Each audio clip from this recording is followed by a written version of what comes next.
అధ్యక్ష నమస్కారం.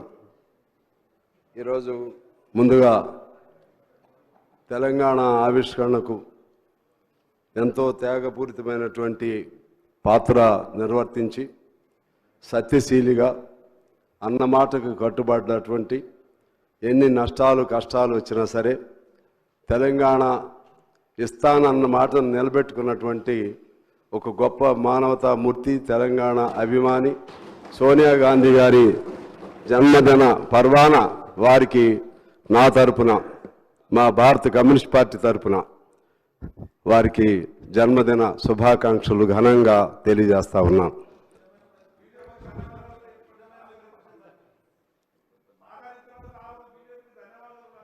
మేము ఎప్పుడు బీజేపీ అంటే దానికి మళ్ళీ ఇంకోసారి చెప్తా, దానికి కొన్ని రిజర్వేషన్స్ ఉన్నాయి. Okay, thank you. రెండోది, ఈనాడు తెలంగాణ తల్లి విగ్రహ ఆవిష్కరణ సంబంధించి మిత్రులు టీఆర్ఎస్ అంటే ఇప్పుడు బీఆర్ఎస్ వారు కూడా ఉంటే బాగుండేదనేది నా అభిప్రాయం. కారణం ఏమంటే, మీరు అనుకున్నట్లుగానే మీ మనసులో ఉన్నట్లుగానే మీ భావనకు అనుగుణంగానే అన్నీ ఉండవు. ఆ పద్ధతుల్లోనే విగ్రహం ఉండాలని, మీరు అనుకున్న పద్ధతుల్లోనే కవులు కళాకారులను సత్కరించాలని, మీరు అనుకున్న పద్ధతుల్లోనే సవ్యంగా జరగాలని అంటే ఇప్పుడున్నది మీ ప్రభుత్వం కాదు. అది మీరు గమనంలో పెట్టుకోవాలి. ఇప్పుడున్నది మారిన ప్రభుత్వం. వీళ్ళకు కూడా కొన్ని లక్ష్యాలు ఉంటాయి, కొన్ని ఆశయాలు ఉంటాయి, కొన్ని ఆకాంక్షలు ఉంటాయి, కొన్ని అభిప్రాయాలు ఉంటాయి. మీరు చేసినటువంటి అభిప్రాయాల పట్ల కొంత విరుద్ధమైనటువంటి వైఖరి కూడా ఉండొచ్చు. నేను మనవి చేసేది ఏమంటే, ఇవాళ మీరు చెప్తా ఉన్నారు కదా, ఆనాడు తెలంగాణ తల్లి విగ్రహ రూపకల్పనలో మీరు ప్రతిపక్ష పార్టీలను పిలిచారా అని చెప్పి నేను ఆనాటి అప్పుడు ముఖ్యమంత్రిగా ఉన్నటువంటి కేసీఆర్ గారిని నేను ప్రశ్నిస్తూ ఉన్నాను. నాకు తెలిసి ఆ రూపకల్పన ఎలా ఉండాలని, దానికి సంబంధించినటువంటి విధి విధానాలు ఎలా ఉండాలి, లేకపోతే దానికి సంబంధించినటువంటి ఆవిష్కరణలో ఉన్నటువంటి ఆ పలు అంశాలు ఎలా ఉండాలని ఎవరితో కూడా చర్చించిన పరిస్థితి లేదు. మమ్మల్ని అయితే పిలవలేదు. ఇంకెవరినైనా పిలిచారో నాకు తెలియదు. మమ్మల్ని ఎందుకు అంటున్నానంటే, మేము కమ్యూనిస్ట్ పార్టీగా ఒక జాతీయ పార్టీ అయి ఉండి కూడా విశాలాంధ్ర కోసం అనేక త్యాగాలు చేసిన పార్టీ అయి ఉండి కూడా తెలంగాణ ప్రజల ఆకాంక్షలను అర్థం చేసుకుని కేంద్రంలో ఉన్నటువంటి భారత కమ్యూనిస్ట్ పార్టీ ఒక నిర్ణయం చేసింది. ఇక ఆపలేము, తెలంగాణ ఆవిష్కరణ కావాల్సిందే అని ఏబీ బర్ధన్ గారు, లేకపోతే ఇప్పుడున్న రాజా గారు, సుధాకర్ రెడ్డి గారు, మా నారాయణ గారు అనేక మంది అనేక పద్ధతులతో ఒక నిర్ణయం చేశారు.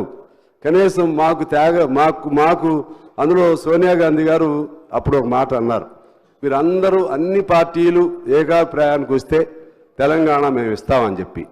అన్ని పార్టీలు ఏకాభిప్రాయం రావాలంటే సహజంగా విశాలాంధ్ర కావాలన్నటువంటి కమ్యూనిస్ట్ పార్టీ రాదని కొంతమందికి ఉండేది. కానీ మేము కోరుకున్నాం. సిపిఎం కూడా మేము తటస్థంగా ఉన్నామన్నారు. ఆఖరికి టీడీపీ వారు కూడా అప్పుడు దాన్ని ఏకాభిప్రాయానికి అంగీకరించడం జరిగింది. అందువలన ఆ కమ్యూనిస్ట్ పార్టీకి సంబంధించినటువంటి మమ్మల్ని కూడా మీరు ఎప్పుడు కూడా గౌరవించింది లేదు, పిలిచింది లేదు. మా గౌరవం పాయింట్ కాదు ఇక్కడ. కానీ ఒక రూపకల్పన చేసేటప్పుడు అందరి అభిప్రాయాలని పరిగణలో తీసుకోవాల్సిన బాధ్యత వారికి ఉందని చెప్పి నేను మనవి చేస్తా ఉన్నాను. అదేవిధంగా ఇక్కడ ఒక అంశం గుర్తు చేయాలి. ఇక్కడే కూర్చుని ఉన్నారు కోమటిరెడ్డి గారు, జోపల్లి గారు వీళ్ళిద్దరు పదవులకి రాజీనామా చేశారు అధ్యక్ష. అప్పుడు మంత్రి పదవులకి కోమటిరెడ్డి గారు దాదాపు 10-11 రోజులు నిరాహార దీక్ష చేశారు. వీరందరి కృషి ఉంది ఇందులో. అదేవిధంగా నేను కూడా మా పార్టీ ఆదేశానుసారం 7 రోజులు జైల్లో ఉండి నిరాహార దీక్ష చేశాను అధ్యక్ష, తెలంగాణ కోసం. 700 కిలోమీటర్లు పాదయాత్ర చేశాను. మా తుమ్మల గారు కూడా నాతో పాటు కాసేపు నడిచారు. అప్పుడు అంటే ఇక్కడ ఉన్నవాళ్ళు మన పొన్నం ప్రభాకర్ గారు పార్లమెంట్లో మంచి గొప్ప రోల్ ప్లే చేశారు.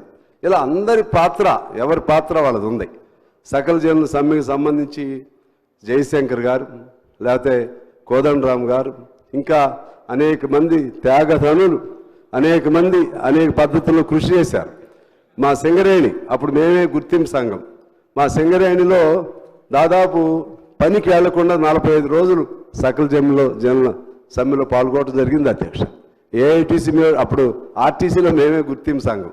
ఆ విధంగా అందరం కలిసి చేశాం. అందరం కలిసి చేస్తేనే ఆనాడు తెలంగాణ సాకారమైంది. సాకారం అవటంలో సోనియా గాంధీ గారు భిన్నాభిప్రాయంతో ఉండి లేకపోతే కుత్సితమైనటువంటి ఆలోచన చేస్తే తెలంగాణనే వచ్చేది కాదు. అందువలన ఈ సందర్భంగా ఈ ఒక్కరోజు ముఖ్యమంత్రి గారు చెప్పినట్లుగా భేషజాలు లేకపోతే భిన్నాభిప్రాయాలు ప్రక్కన పెట్టుకుని అందరూ ఒక్క తాటి మీద ఉంటేనే తెలంగాణ పట్ల, తెలంగాణ తల్లి పట్ల మనకి గౌరవం ఉన్నట్లుగా అర్థమవుతుందని నేను మనవి చేస్తున్నాను. లేకపోతే రాజకీయ కోణంతో తెలంగాణ తల్లిని కూడా వివాదాస్పదం చేస్తే చరిత్ర మనల్ని క్షమించదు అని చెప్పి నేను మనవి చేస్తా ఉన్నాను. అదే సందర్భంలో ఇక్కడ ఇంకొక మాట చెప్పి నేను సెలవు తీసుకుంటాను అధ్యక్ష. ఈ తెలంగాణ ఇప్పుడు జరిగినటువంటి మలిదశ తెలంగాణలో విద్యార్థులు అనేక మంది ప్రాణత్యాగాలు చేశారు, యువకులు అనేక మంది ప్రాణత్యాగాలు చేశారు. అనేక మంది పైన 100 కేసులు ఉన్నాయి. మా విద్యార్థి నాయకుడు స్టాలిన్ అనే అబ్బాయి మీద 250 కేసులు ఉన్నాయి. అందరూ త్యాగాలు చేశారు మలిదశ ఉద్యమంలో. కేసీఆర్ గారి నాయకత్వాన్ని కోదండరాం గారు కూడా అంగీకరించారు, తప్పేం లేదు. అప్పుడున్న పరిస్థితుల్లో అంగీకరించడం జరిగింది.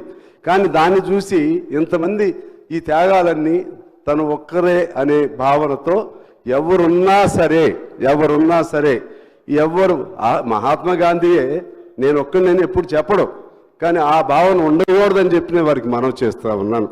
దీనికంటే మూలం ఆనాడు వీరోచిత తెలంగాణ సాయుధ పోరాటం, తెలంగాణ రైతాంగ సాయుధ పోరాటం జరిపిన విషయాన్ని కూడా మీకు గుర్తు చేస్తున్నాను అధ్యక్ష. ఆనాడు 4,500 మంది మరణించారు, అది కూడా నేను గుర్తు చేస్తున్నాను. దానికి పిలిపించినటువంటి మగ్దుం మొహిద్దీన్, బద్దం మెల్లారెడ్డి, రావి నారాయణ రెడ్డి, ఇటువంటి గొప్ప యోధులు, సాకలి ఐలమ్మ, దొడ్డి కొమరయ్య, వీళ్ళందరూ కూడా కమ్యూనిస్టు యోధులే. వాళ్ళందరి పేర్లతోనే మీరు విచారణ చేస్తూ ఉంటారు. వారందరి త్యాగాలతో ఆనాడు హైదరాబాద్ సంస్థానం నుంచి తెలంగాణ విముక్తి జరిగింది. ఆ తర్వాత అందరి కృషితో, కోర్స్ మీరు లీడర్ కావచ్చు, కానీ అందరి కృషి ఉంది, అన్ని పార్టీల కృషి ఉన్నాయి. అందరితో ఆనాడు హైదరాబాద్ నుంచి మన తెలంగాణ విముక్తి చెందింది. కమ్యూనిస్ట్ పార్టీ రోల్ తీసుకోలేదు కదా, మేమే అని చెప్పి తీసుకోలేదు కదా, వ్యక్తిగతంగా ఎప్పుడు తీసుకోలేదు కదా. అట్లనే గత ముఖ్యమంత్రి గారిని నేను మనవి చేస్తున్నా, మీరు టీఆర్ఎస్ని బీఆర్ఎస్ చేసేసుకుంటారు, మీరు అనేక మార్పులు చేసుకుంటారు. ఇది ఇప్పుడున్నటువంటిది వాస్తవం మాకే అనిపించింది. తల్లి అంటే తల్లికి ప్రతీక ఎలా ఉంటుంది? బంగారం, ఎప్పుడు బంగారపు మెడలు లేకపోతే బంగారపు వడ్రాణాలు లేకపోతే ఇటువంటి కాదు కదా. సామాన్యులకు అందుబాటులో ఉండే రూపమే తల్లి రూపం. హస్తం అంటే వారు అభయహస్తం అన్నారు, నేనేం ఆశీస్సులు అంటున్నాను. ఒక తల్లిగా ఆశీస్సులు ఇస్తా ఉన్నారు.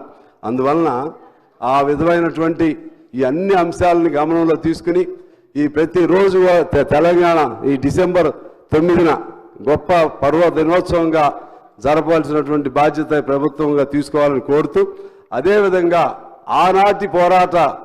ఆనాటి విజయం సెప్టెంబర్ 17 దాన్ని కూడా భేషజాలు లేకపోతే బింకాలు లేకపోతే బిడియాలు లేకపోతే ఇంకేమన్నా మానసికంగా లోపల ఉన్న అడ్డంకులన్నీ వదిలేయండి. అందరూ అంగీకరిస్తున్నారు దాన్ని కూడా అధికారికంగా చేయమని చెప్పి నేను మిమ్మల్ని కోరుకుంటూ మీ ద్వారా అధ్యక్ష మీకు హృదయపూర్వక నమస్కారాలతో సెలవు. థ్యాంక్